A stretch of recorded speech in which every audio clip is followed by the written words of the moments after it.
एका ठिकाणी किती झरे आहेत म्हणू थोडक्यात आपण, की किती ठिकाणावरून हे पॉइंट आहेत, ते लगेच आयडेंटिफाय होतं का? हो, इझिली आयडेंटिफाय होतात. मशीनचे काही सिग्नल्स असतात.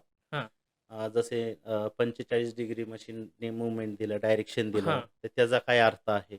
90 डिग्रीचं डायरेक्शन दिलं, तर त्याचा काही वेगळा अर्थ आहे. ते आम्ही ट्रेनिंगमध्ये पूर्णपणे शिकवतो. एक बोर पॉइंट हं. आयडेंटिफाय करण्यासाठी 10 स्टेप असतात. तर ते 10 स्टेप जे आहेत जनरली कोणच पानाडी वापरत नाही, हां. जनरली.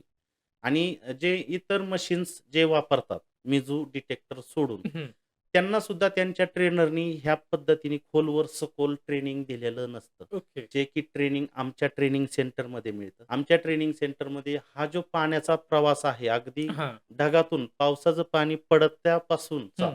ते जमिनीच्या आतमध्ये तो प्रवास कसा आहे, ते पाणी कसं डिटेक्ट होतं, मशीनचं विज्ञान, सायन्स पूर्ण शिकवलं जातं त्याच्यामध्ये. ओके. आणि त्या पानाड्याला परिपूर्ण भूजल तज्ञ केलं जातं आणि मशीनचं सायन्स आणि मशीन ऑपरेटिंगचे ते 10 प्रकार किंवा 10 स्टेप जे आहेत, हां.